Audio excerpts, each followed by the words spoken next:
Hey, check it out, the sky decided to open up and the snow is falling here. So it seemed like a great opportunity to grab the camera and go out to the park, try to pick up a few TV photog tips on shooting snow during the daylight. I tell you, there are times that I do envy those that live in the south that don't get snow too often. But shooting in the snow is one of those things that it's kind of fun to do when you get out to do it. It gives you opportunities to see some fun things, do some things with perspective and lighting and whatever that you can't on just a normal sunny day. If you saw my other video about shooting in the rain during the daylight, a lot of the same concepts apply to that, so you can also check out that video. So what are some of the things we're going to put in practice when it comes to shooting in the snow? Well, as we've gone over before, some of those things are going to be zoom, your shutter speed, and light, and how you're going to use those. So the first thing I was talking about was zoom. Right now I'm about as wide as I can zoom out, and you can tell there's some flurries. Part of it is I'm getting it on my lens right now. I should actually move to this side of the park so the wind's more at my back. But anyway, so you can kind of see there's a little bit of flurries. So what I'm going to do is I'm going to zoom in, and you're going to see how that affects how much it changes. So now you can see, you can start picking up the flakes more, all because I zoomed, and so by doing that it condenses my depth of field a little bit when I zoom, and so now I can see the flakes more. Part two of that is I'm using the light and I'm shooting against a darker object, in this case the trees, and so that's standing out better. If I were to tilt down and show the ground where it's a white background with the white snow, you really can't tell it's snowing as much because it's just getting lost in the backdrop. So it's good to have a dark background. So that's where the lighting comes into play.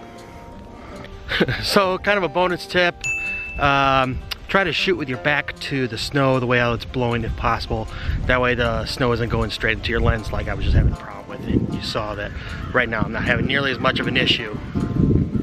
Anyway, back to where we were, talking about shutter speed as a third thing, along with the light and the zoom. So right now my shutter speed is at 1/30th or 30 frames per second, however you want to phrase it, and I'm going to crank that up. That's about 60, 125, 250, 500, and you can start to see the flakes coming out more and more for the detail.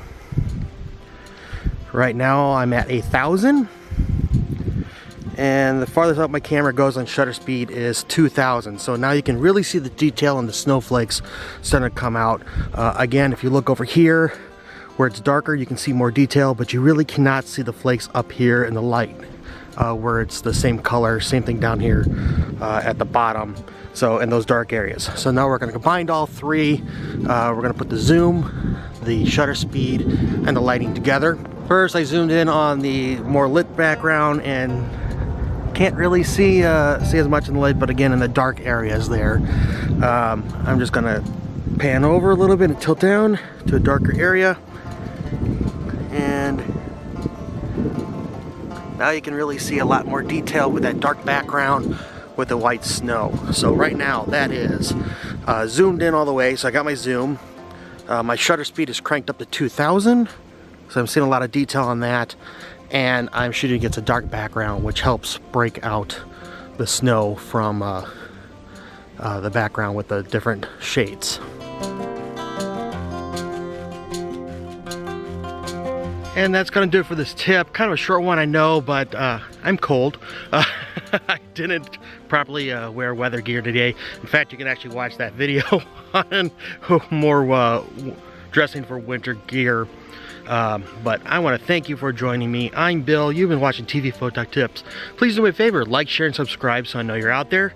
You can also leave questions, concerns, comments down below. I'll get to you as soon as I can. Otherwise, I will see you next time. Thanks again. Good luck and have fun.